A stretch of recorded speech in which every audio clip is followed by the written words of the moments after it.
नमस्कार, हरियाणा विशेष देख रहे हैं आप। आपके साथ मैं हूं रंजना सिंह राठौड़। खबरों की शुरुआत करेंगे। सीएम मनोहर लाल ने सोमवार को पंचकुला में बीजेपी ओबीसी मोर्चा की प्रदेश कार्य समिति की बैठक ली। बैठक की अध्यक्षता मुख्यमंत्री ने खुद की और इस मौके पर उन्होंने कहा कि गरीब परिवारों की आय बढ़ाने और उन्हें आर्थिक रूप से सशक्त बनाने के लिए प्रदेश में अंत्योदय ग्रामोदय मेले लगाए जाएंगे। इन मेलों में ऐसे परिवारों को स्वरोजगार से जोड़ा जाएगा। उन्होंने ये भी कहा कि परिवार पहचान पत्र योजना के माध्यम से डाटा एकत्रित कर आय वेरिफिकेशन का काम भी किया जा रहा है। इसके लिए 6 विभागों की 40 योजनाओं के माध्यम से स्वरोजगार स्थापित करने का काम अंतिम चरण में है। साथ ही उन्होंने बताया कि ओबीसी मोर्चा के सभी पदाधिकारी अपने स्तर पर अपने आसपास के 10-10 गरीब परिवारों की सूची बनाकर सरकार को भेजें ताकि गरीब परिवारों की आय बढ़ाने का लक्ष्य हासिल किया जा सके।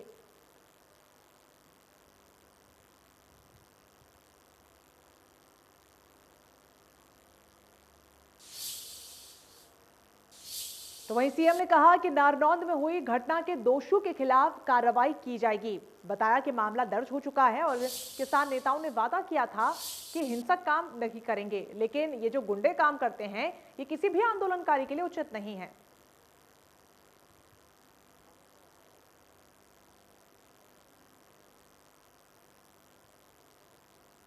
कुछ लोग अपनी जिद के कारण से ये सब कर रहे हैं। वो साल हो, 11 महीने हो, 12 महीने हो, उनको जो रणनीति बनानी है वो बनाएंगे। हमारे कहने पर तो है नहीं, वो अपनी मन से चलते हैं और जिद करके चलते हैं।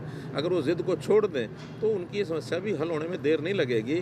केंद्र सरकार ने उनको कई बार निमंत्रण दिया है। आज भी अगर वो जिद को छोड़ते हैं तो निश्चित रूप से आगे बढ़ेंगे। लेकिन अब कोई ऐसा विषय नहीं है जिसके कारण से और मानो उनको खुली छूट मिल जाएगी कि जो मर्जी करें। लॉ एंड ऑर्डर की स्थिति को मेंटेन रखने के लिए हम लोग हमेशा सरकार के जो हमारे कदम हैं, पग हैं, जनता को तकलीफ नहीं होनी चाहिए। किसानों के नेताओं की ओर से एक पहले वायदा किया गया था कि हम किसी प्रकार की कोई हिंसात्मक गतिविधि नहीं करेंगे, शांतिपूर्वक आंदोलन चलाएंगे।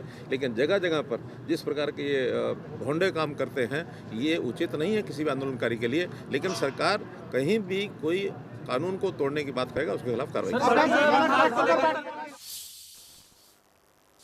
खबर नारनौंद से है। यहाँ पर सांसद रामचंद्र जांगड़ा की गाड़ी पर हमला करने के मामले में दर्ज मुकदमे खारिज करवाने को लेकर किसानों ने एसपी कार्यालय का घेराव किया। इस दौरान किसान नेता राकेश टिकैत भी वहां पर पहुंचे। दूसरी मांग, किसान कुलदीप राणा पर हमला करने के मामले में राज्यसभा सांसद रामचंद्र और उनके सहयोगियों के खिलाफ मुकदमा दर्ज करवाने की है। इस मांग को लेकर किसानों ने एसपी कार्यालय का घेराव किया। और हमारी मुख्य 3 मांगे थी जिनमें हमारा कोई भी उन्होंने जो है उसको माना नहीं और तीनों पे कोई जो है सहमति नहीं हुई तो वापस आ गए। और जो अभी यही है कि यहीं जो टेंट लगेगा और धरना यहाँ शांतिपूर्वक चलता रहेगा। खाने पीने की, नहाने धोने की व्यवस्था यहीं पे होगी।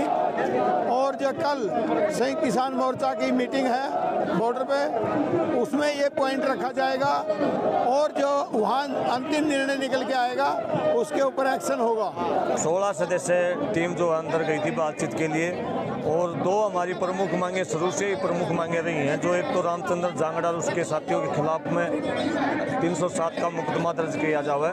दूसरी जो हमारे साथियों के खिलाफ में 307 के मुकदमे दर्ज करे हैं उनको वापस लिया जाए।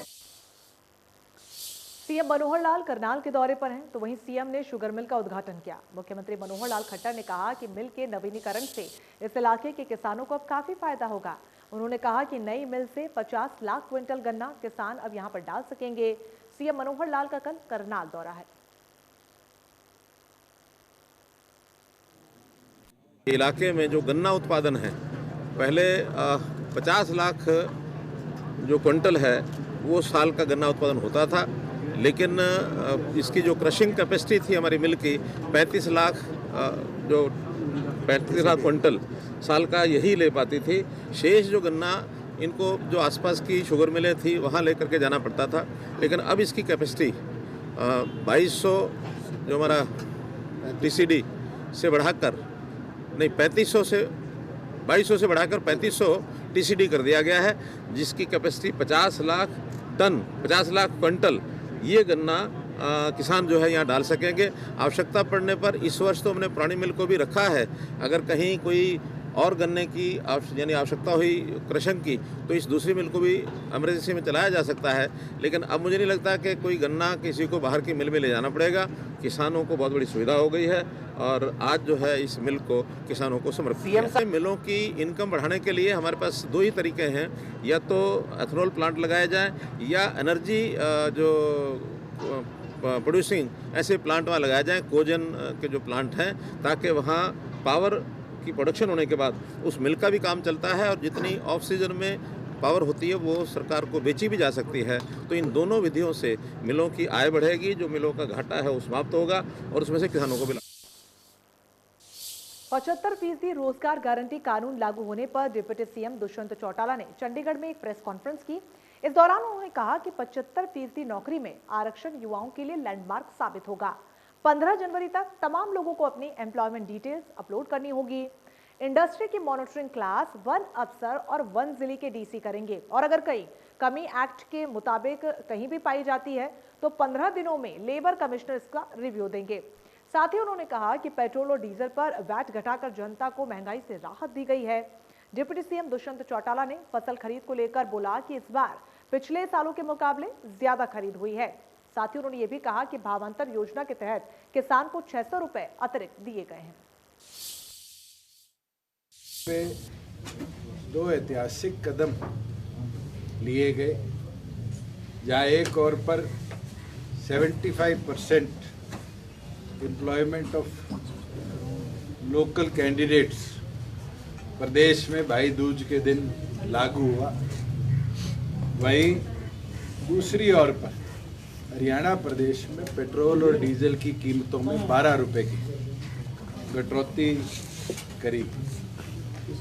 आज जहाँ एक और पर युवा को रोजगार देना हमारी सरकार का प्रथम लक्ष्य है, वहीं इस महंगाई के अंदर 12 रुपए की पेट्रोल और डीजल पर कटौती एक बहुत बड़ी निजात दिवाली के पावन पर्व पर आई है। तमाम लोगों को अब हरियाणा उद्यम मेमोरेंडम जो हमारा हम पोर्टल है उसके ऊपर 15 जनवरी तक अपनी तमाम एम्प्लॉयमेंट की डिटेल्स को अपडेट करना पड़ेगा। जब हमने हम पोर्टल बनाया था उस दिन से लेकर आज तक 16,000 के आसपास कंपनीज ने अपना डिटेल हम पोर्टल पर अपलोड करी है। इंडस्ट्री का भी हमारा सर्वे 4 बड़े शहरों के अंदर चल रहा है, इसको भी हम धीरे धीरे पूरे प्रदेश में लागू करने का काम करेंगे। और साथ में अब एक ट्रस्ट के साथ, इंडस्ट्री के साथ कोलैबोरेट कर HUM पे रजिस्ट्रेशन साथ की साथ करंट एम्प्लॉयमेंट की और इन फ्यूचर जो नए अवसर आएंगे उसकी भी हम अपलोड करवाने का काम करेंगे। स्टार्टअप है जो हमारे प्रदेश में लगेगा, उसके लिए 2 साल की एग्जेम्पशन इस एक्ट में हम देने का काम करेंगे कि वो अपने आप को एस्टेब्लिश कर पाए। कोई भी IT कंपनी नई लगेगी उसको भी एग्जेम्पशन का लाभ मिलेगा। उसके साथ हमारे जो सीमा 50,000 की थी, निरंतर इंडस्ट्री से भी और गवर्नमेंट के भी जो टेक्निकल जॉब थे उसको देखते हुए, उसके पे ग्रेड को देखते हुए ये निर्णय लिया गया कि इस एक्ट की इन्फोर्समेंट के साथ साथ उस 50,000 की सैलरी सीमा को घटाकर 30,000 रुपये किया जाएगा। एक्ट के अंदर जो भी इंडस्ट्री आएगी उसकी मॉनिटरिंग क्लास 1 अफसर से ऊपर का और डिस्ट्रिक्ट लेवल पर डिप्टी कमिश्नर इसकी अथॉरिटी होगी। और अगर डिप्टी कमिश्नर के ऑर्डर के विरुद्ध किसी ने भी अपील करनी है तो स्टेट लेवल पर लेबर कमिश्नर इसकी रिव्यूइंग अथॉरिटी होगी। एक्ट में क्लैरिफाई किया गया है कि कोई भी ऐसी अपील है, कोई भी किसी इंडस्ट्री को ऐसा लगता है कि अदर एडवर्स है तो 15 दिन के अंदर अंदर रिव्यूइंग अथॉरिटी को अपना फैसला इस एक्ट के अंदर देना पड़ेगा। कई लोगों के लिए ये सवाल भी था जिसको हमने कई बार पहले भी क्लैरिफाई किया है कि लोकल एम्प्लॉय किसको कहा जाएगा। पिछले महीनों में सरकार द्वारा निर्णय लिया गया है कि प्रदेश में जो भी व्यक्ति 5 साल से ज्यादा से रह रहा है उसका हरियाणा प्रदेश का डोमिसाइल बनेगा और वो तमाम लोग इसके अंदर कवर होंगे, जिससे जो लोग हमारे यहाँ पर आए हैं रह रहे हैं उनको भी 5 साल के बाद बराबर हिस्सेदारी इसके अंदर मिलेगी। हरियाणा के राज्यपाल सोमवार को गुरुग्राम पहुंचे। राज्यपाल दत्तात्रेय बंडारू ने सेक्टर 15 में रेड क्रॉस सोसाइटी में आयोजित कार्यक्रम में शिरकत की और भवन का निरीक्षण भी किया। इस कार्यक्रम में रक्तदान शिविर का भी आयोजन किया गया, जिसमें रक्तदान करने वाले लोगों को राज्यपाल ने प्रोत्साहित करते हुए लोगों से रक्तदान करने की अपील भी की।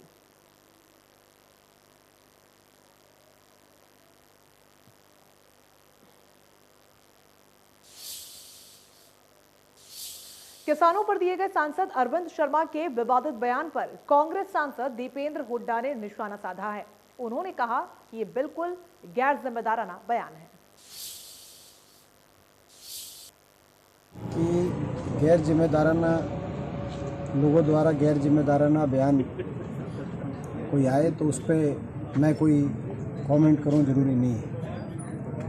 मैं गैर जिम्मेदाराना लोगों द्वारा दिए गए गैर जिम्मेदाराना बयानों पे का मैं जवाब नहीं देता। पश्चिमी उत्तर प्रदेश में हर जगह हर जिले में इनके जो प्रतिनिधियों का जो विरोध किया जा रहा है, आपने देखा होगा अमृतसर की घटना में भी देखा होगा कल। तो ये सारी जगह जो आज जो इनकी जिस प्रकार से जो है इनका जो कहाँ लोगों में कितनी इनकी लोकप्रियता है, खिलाफत लोगों में इतनी है, वो क्यों इतनी खिलाफत हुई उसके बारे में वो आत्ममंथन करें। यमुनानगर पहुंची प्रदेश कांग्रेस अध्यक्षा कुमारी शैलजा ने सरकार पर जमकर सवाल खड़े किए हैं। उन्होंने कहा कि आज हर वर्ग परेशान है, महंगाई और बेरोजगारी लगातार बढ़ती जा रही है, जिस पर लगाम लगाने में सरकार पूरी तरीके से विफल रही। इस दौरान उन्होंने ऐलानाबाद उपचुनाव में बीजेपी पर सरकारी मशीनरी के दुरुपयोग का आरोप भी लगाया। लोगों के प्रति कोई संवेदनशीलता नहीं है। आज जिस कदर महंगाई बढ़ रही है उससे हर नागरिक प्रभावित है।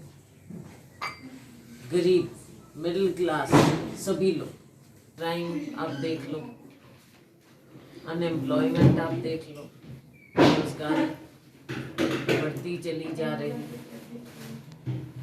बेशक ये कल ही मैं देख रही आरक्षण की बात कर रहे हैं नौकरियों में, लेकिन वो भी एक दिखावा है। ये केवल दिखावे और छलावे की सरकार है। कोई भी नागरिक आज के दिन ऐसा अपने आप को, चाहे उसके कामकाज कारोबार की बात हो, चाहे उसकी मेहनत की बात हो, कोई भी अपने आप को सुरक्षित महसूस नहीं कर पा रहा। तो वहीं कांग्रेस प्रदेश अध्यक्ष कुमारी शैलजा ने कहा कि किसान परेशान हैं, मंडियों की बदहाली है, उन्हें खाद नहीं मिल रही, जिसकी वजह से उन्हें भटकना पड़ रहा है। पिछले 1 साल से किसान आंदोलन वो कर रहे हैं, लेकिन उनकी कहीं पर कोई सुनवाई नहीं हो रही। किसानों का जो हाल है वो आप देख ही रहे हैं। साल हो गया है लेकिन सरकार को कोई भी चिंता नहीं। हमारे यहाँ की हम बात कर लें, किसानों की बात करें, चाहे शुगर मिल्स की बात हो, चाहे किसान को अपनी जीरी के भाव की बात हो, मंडियों की बदहाली आप देख लीजिए, उसके बाद बिजाई के लिए डीएपी की किल्लत देख लीजिए।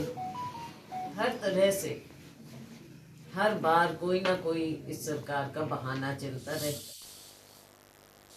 प्रदेश में डीएपी खाद के लिए किसानों को बेहद परेशान होना पड़ रहा है। भिवानी में खाद नहीं मिलने से परेशान किसान सुबह से ही खाद की दुकान पर लाइन लगाकर बैठते हुए नजर आए हैं। तो वहीं गोहाना में डीएपी खाद के संकट भी लगातार गहराता जा रहा है। भिवानी में डीएपी की कमी से परेशान किसानों ने कहा कि डीएपी की कमी से वो जूझ रहे हैं। 4 तस्वीरें आपको दिखा रहे हैं। अलग अलग क्षेत्रों में लोग खाद से परेशान हैं, कतारों में खड़े, फिर भी डीएपी खाद मुहैया नहीं हो पा रही।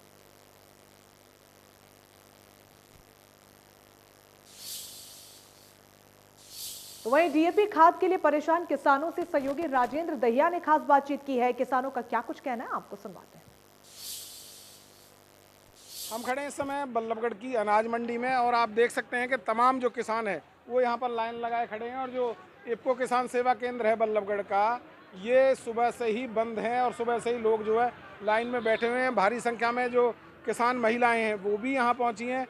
तमाम लोग जो है परेशान, आप देख सकते हैं इधर की साइड भी काफ़ी संख्या में लोग जो है यहाँ तक आगे तक आपको भीड़ ही भीड़ दिखाई देगी। तमाम जो लोग हैं ग्रामीण क्षेत्र से आए हैं, इनके पैसे की बर्बादी भी हो रही है, साथ में समय की बर्बादी भी हो रही है, लेकिन खाद है कि इनको मिलने का नाम नहीं ले रहा है। तमाम लोग जो है काफ़ी दिनों से परेशान है कि यहाँ पर माता है, किसान है। क्या नाम है आपका? लक्ष्मी। कितना परेशान हो रहे हैं आप लोग? परेशान अब यही है कि आ रहे हैं जाने किराए से आमे, फिर अपने उल्टे वापस चले जाएं जब नहीं मिले तो। क्या कहते हैं अधिकारी? अब यहाँ क्या कहें, जब यहाँ है ही नहीं तो वो बोलेंगे कहाँ से। और ये बंद पड़ा भी है, हम पहले कई बैठे दिन हैं। आए हो तब क्या बोला उन्होंने लड़का भी आया है, मैं तो आज ही आई हूँ। पहले आई थी जब वो आधार कार्ड का नंबर लगा नहीं दिया। क्या कहना चाहोगे सरकार को? सरकार का यही है, हमारे टाइम पे हमें खाद दो, खाद बीज अपनी फसल बोए, जब ना वो परेशान हो ना हम हो, यही चाहते हैं हम बस। तो कुल मिला के जो है ना ये परेशान हो और ना वो लोग हों, तो कहीं ना कहीं लोग काफ़ी परेशान हैं। इनसे जान लेते हैं, बैठे हुए हैं काफ़ी देर से लाइन में। कितनी देर होगी बैठे हुए बाबा? ये सुबह के बैठे हैं, 9 बजे के बैठे हैं हम तो। कोई नहीं आया? कोई नहीं आया जी। आज तो सोमवार है, सोमवार को कितने दूर से आए हैं आप? बहवलपुर से आए हैं हम। बहवलपुर से आए। और हम तो रोज आते हैं जी, रोज आए 10-15 दिन है कि चक्कर काटते काटते पर्ची में नाम लिखवा जाए, फिर खाद नहीं मिलता। पर्ची में नाम लिख लें, फिर नाम नहीं आता। धक्का मुक्की खाते का कई बार तो मैं गिर पड़ा जी, मेरी चोट लग गई। चोट भी लगी? हाँ, चोट भी लग गई हमारा। क्या कहना चाहोगे सरकार से? सरकार कहती है सरकार ध्यान ही ना करे। सरकार तो और कामों में ध्यान है, जमींदार की। अम्मा भी हैं, क्या कहना चाह रहे हैं आप? क्या कहेंगे आप? 5 बजे बैठे यहाँ और अभी कोई यहाँ आयो ना, नहीं मिल रहा खाद। आयो ना तो के बाद गेट ना आप क्या कहेंगे? भैया हम भी 3 दिन आए लिया, मैं तो 1 दिन में लेना है, खाद नहीं मिल रहा है। ना मिल रहा। परेशानी हो रही है? परेशानी खेत सूख गए। 7 बजे से बैठे काम में छोड़ कर अपने सार चा कुछ बिगड़े। जब खाती ना मिले तो 10-20 रुपया भाड़े के लगा कर बैठ जाए यहाँ के नहीं। अब उन्हें कौन जुर्माना और हमारे जुर्माना कौन भूख पिसाए मर रहे हैं। कहा सरकार जो काय गरीब अमीर काय के टाइम पे दाने ना कटे। एक तो बारिश इतनी ने जंगल बिगाड़ दी, फिर टाइम पे खाते ही ना बैठा, बता।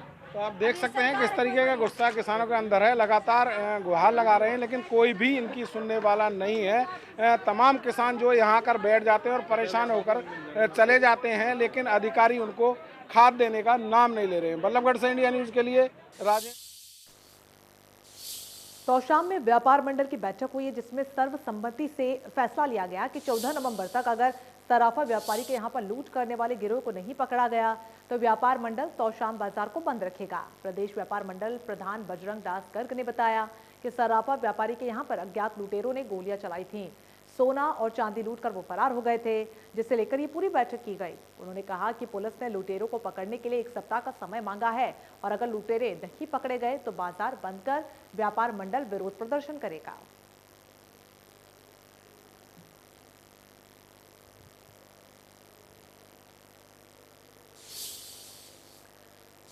खबर फतेहाबाद जिले से, जहां पर लगातार डेंगू के मरीज बढ़ते जा रहे हैं। प्रदेश में फतेहाबाद जिला टॉप पर है और यही कारण है कि स्वास्थ्य विभाग भी बेहद परेशान है। पिछले दिनों केंद्र सरकार ने उन जिलों का चयन किया था जहां पर डेंगू के मरीज अधिक मिले थे, जिसमें फतेहाबाद का नाम शामिल था। सोमवार को पंचकुला और दिल्ली में केंद्र की टीम फतेहाबाद पहुंची। टीम सबसे पहले भूना में गई, वहां पर अस्पताल का निरीक्षण किया और डेंगू जांच के बारे में जानकारी ली गई।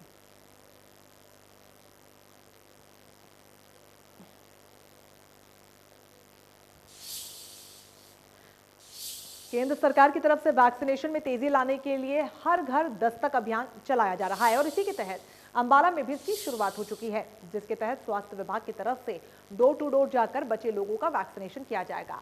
अंबाला में आज 139 जगहों पर डोर टू डोर वैक्सीन लगाई जाएगी। पहली और दूसरी डोज के अंतर को पाटने में इस अभियान से खासी मदद मिलेगी। अंबाला में अभी तक 14.5 लाख वैक्सीन डोज लगाई जा चुकी है।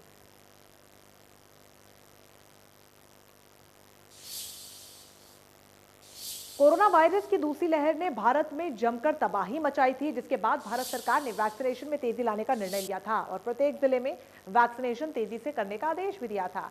उसके बाद सोमवार को गोहाना के नागरिक अस्पताल में डॉक्टर, हेल्थ वर्कर और शहर के समाज सेवियों ने मिलकर गोहाना में पहली डोज का 100% काम पूरा कर लिया है। अब दूसरी डोज भी 50% के करीब जा चुकी है और इसके लिए डॉक्टरों की टीम अब घर घर जाकर जानकारी जुटाकर वैक्सीनेशन कर रही है, ताकि कोरोना वायरस तीसरी लहर आए तो उससे पहले ही सभी लोगों को वैक्सीन दी जा चुकी हो।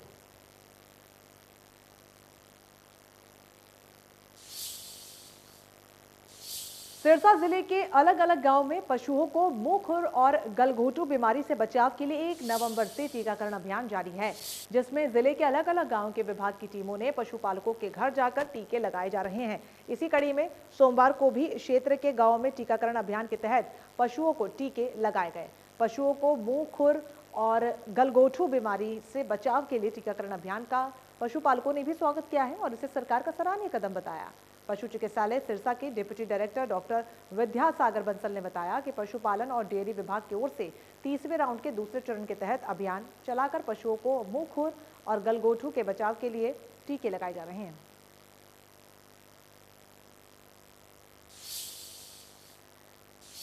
इसी के साथ हरियाणा विशेष में फिलहाल के लिए बस इतना ही, लेकिन बाकी बड़ी खबरों के लिए बने रहिए हमारे साथ। नमस्कार।